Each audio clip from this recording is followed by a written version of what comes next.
Maksud saya saat sekarang ini saya katakan Indonesia siaga menghadapi pengkhianat negara.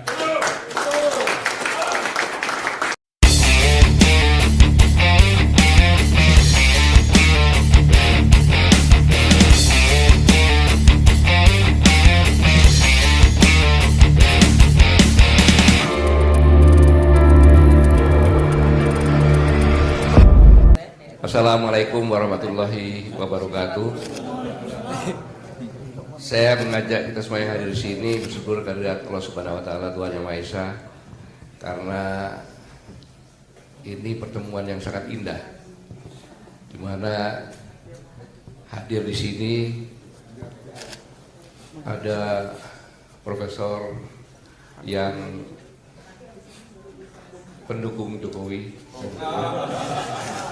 Profesor Ikrar Bakri, yang sama-sama dengan saya bersaing deket-deketan waktu itu. Dan ada Dr. Ishak yang menggebu-gebu, ada Dr. Ubed, Angers Guno Arif, dan lengkap di sini. Terima kasih Bang Abraham, ide-idenya. Kemudian ada kasih intel saya. Jadi pada saat saya datang, kasih intel saya adalah Kapten Purnomo waktu itu, sekarang Brigjen. Jadi beliau memang dari kecilnya dari Intel gitu. Kemudian ada sahabatnya Pak Prabowo di sini, Majen TNI Suprapto, dulu penasihat dekatnya pada tahun 2019, saya tahu persis.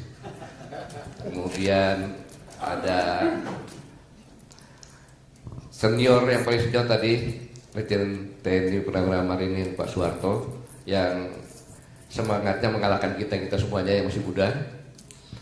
Dan yang menarik tadi ada perlombaan siapa yang lebih bicara keras antara besan. Jadi Pak Narko dengan Pak Yayat. Dan di sini unik, ada dua Letnan Jenderal, yang satu Pak Yayat ini pengagumnya Pak Prabowo, ya.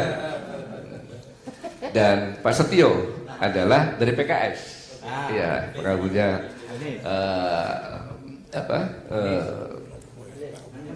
Amin, Pak Anies Baswedan dan Caimin. Kemudian ada Mayor Jenderal TNI Purnawirawan Puryanto di pihak Pak Ganjar. Beliau adalah dari Perindo, Ketua Perindo Jawa Tengah. Kemudian ada Letnan Jenderal yang netral, Letnan Jenderal TNI Safril. Dan banyak lagi, khususnya adik-adik kembarannya Gibran kan? Yang satunya jalannya bengkok-bengkok, yang ini lurus tegak lurus gitu. Cuma judul ini perlu dikoreksi seperti Pak Arto bilang, ya, dari yang tadi. Tapi sebelum itu saya katakan, adik-adik kita ini kalau saya bertanya sama adik-adik, dia bilang, kamu mau jadi apa kalau sudah lulus? Cari kerjaan susah gitu. Sangat susah. Saking susahnya, seorang presiden pun nyari kerjaan untuk anaknya. Susah cari kerjaan. Loh, ini dari mereka yang bicara itu. Kami mau kemana kan gitu. Kemudian, kalau kita frustasi, untuk apa pemilu ini? Ini dari luar udah merupakan job yang dikenal. Di Somalia perlu waktu 20-30 hari setelah pemilu baru bisa tahu. Di Amerika paling 2-3 hari udah tahu. Yang paling efektif di Indonesia 1 bulan sebelum pemilihan sudah tahu siapa pemenang. Ini dunia internasional tahu ini semua ini. Gitu. Tetapi saya terpaksa mengajak ketawa karena saya sedih dan marah ketika saya membaca hasil laporan survei pemuda ISMI periode survei 17 sampai dengan 27 Desember 2023 di wilayah Sumatera. Di survei ini ditanyakan kepada responden yang jawabannya adalah 90,4% kalau pemilu itu curang dan ada intervensi dari alat negara yaitu KPU, Bawaslu, aparatur negara, TNI dan Polri, maka akan terjadi disintegrasi bangsa. Kita tidak percaya dengan Indonesia. Dan yang lebih mengerikan lagi, dengan pertanyaan yang sama, 82,5% akan merdeka. Saya bilang, Anda belum konstitusi. Tidak, Pak, tidak. Baca sejarah bahwa 43 kesultanan dan kerajaan memberikan mandatnya kepada Indonesia agar persatuan itu lebih besar. Satu mendukung kan itu. Jadi 44. Itu yang dikatakan Pak Yayat. Seorang tentara purnawirawan dari Kopassus, pernah di Satapan 1, pernah atas pertahanan di Cina yang saya kasih TO, dia berhasil, maka saya bisa bicara seperti ini semuanya. Pernah Kabais, Sekretaris Menko Polhukam, bicara akan meraih mandat dari nenek moyang. Jangan main-main dengan kondisi ini. Jangan main-main. Ini peringatan. Saya ulangi, ini peringatan. Bagi orang yang tidak mengingatkan peringatan, dia adalah menuju kehancuran. Itu teori. Ini peringatan. Saya ingin mengingatkan kelas balik. Ketika Bung Karno mengatakan kami bangsa Indonesia dengan ini menyatakan kemerdekaannya. Artinya apa? Kita belum punya wilayah, belum punya pemerintahan. Artinya yang memerdekakan ini adalah semua anak bangsa. Dan ini bukan hasil hadiah. Di negara dunia ini nggak sampai 5 negara yang merdeka karena perjuangan dengan mengorbankan pikiran, tenaga, keringat, air mata, darah dan nyawa. Dan perjalanan bukan cuma 1-2 hari, 200 tahun lebih. Dari Sabang sampai Merauke, semua kesultanan-kesultanan melakukan perjuangan. Apa artinya? Siapapun Anda di hadapan saya, semua anak bangsa Indonesia ini mengalir DNA kesatria dan patriot. Saya ulangi, siapapun Anda dimanapun Anda berada yang merasa orang Indonesia, Anda adalah punya DNA kesatria dan patriot. Nenek moyang Anda yang memerdekakan negeri ini, dan sekarang ada pengkhianat yang akan menghancurkan negeri ini. Kenapa? Kalau sudah diingatkan bahwa saya akan menarik mandatnya lagi kalau ada intervensi, kalau ada kecurangan, terus ada aparat yang curang, pengkhianat bukan dia? Pengkhianat bukan? Pengkhianat. Ada kapal yang curang, dia pengkhianat. Bukan pengkhianat bangsa, pengkhianat negara. Jelas, nggak usah takut bicara. Pengkhianat. Musuh siapa? Musuh anak bangsa. Musuh anak bangsa. Kalau nggak ada peringatan ini, santai-santai saja. Jadi judulnya ini adalah selamatkan Indonesia dari disintegrasi.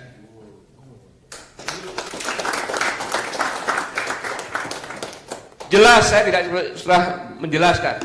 Mulai undang-undang yang dirubah menjadi PJS sekarang ini, iya kan? 60% kurang lebih. Apa artinya? Sudah dipersiapkan sejak awal. Sedikit saya buka. Profesor tadi menyampaikan bahwa ada 5. Saya bilang, kenapa ibu-ibu? Setelah saya browsing ternyata dari bocor arus mengatakan kan gitu. Iya. Sejak Januari sudah mengatakan bahwa nanti dukung Prabowo Gibran.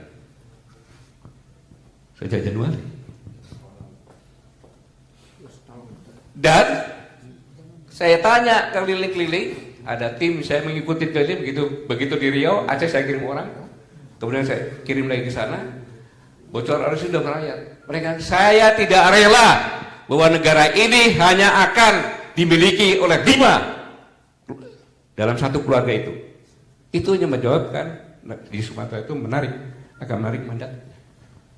Jadi saya ulangi bahwa siapapun yang ikut cawe-cawe, tidak adil, dan intervensi, siapapun juga dia adalah pengkhianat bangsa.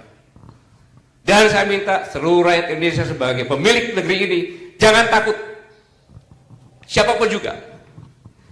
Dia contohnya Babinsa, pakai baju Babinsa, bajunya toh Babinsa. Kalau dia ikut cawe-cawe, berarti dia pengkhianat dalamnya.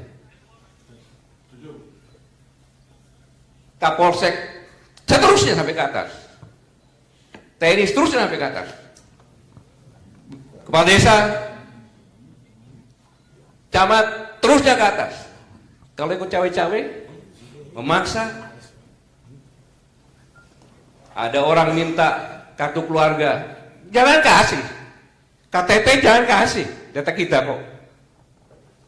Apalagi nomor rekening. Jangan takut.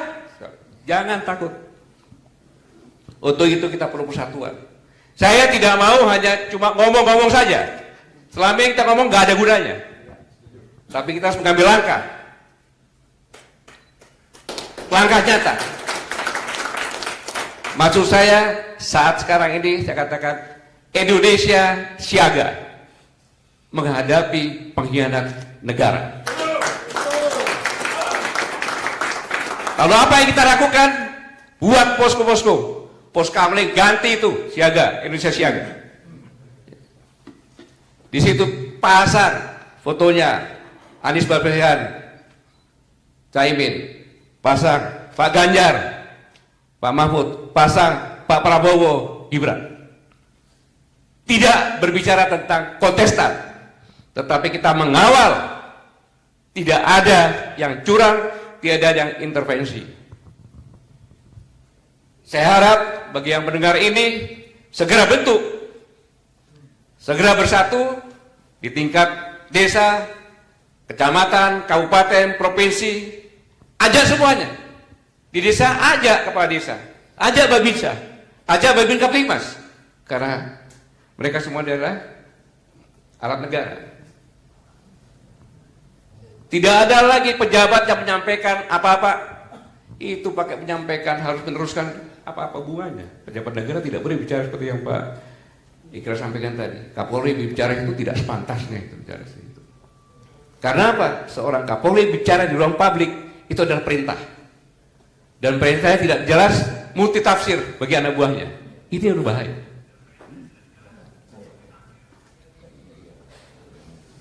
Jadi sekali lagi, saya tidak panjang lebar, telah terjadi upaya-upaya disintegrasi bangsa dari hasil survei, dan ada indikasi pengkhianat negara. Maka harus kita lawan semuanya. Jangan takut, apa yang kita lakukan dengan tekad menyelamatkan negara ini dari perpecahan. Ingat Uni Soviet, hanya perbedaannya paling 3. Bahasa, ekonomi, agama. Yugoslavia 2, pecah. Indonesia, rambut berbeda, kulit berbeda, letak geografi berbeda, adat budaya berbeda, bahasa berbeda, agama berbeda. Kondisi ekonomi apalagi? Kalau kita tidak bangkit, kita pecah. Kita pecah.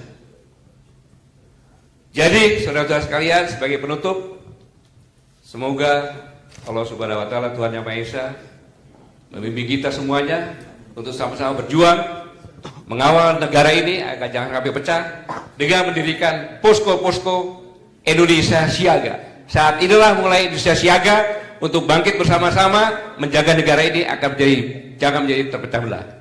Terima kasih. Wassalamualaikum warahmatullahi wabarakatuh.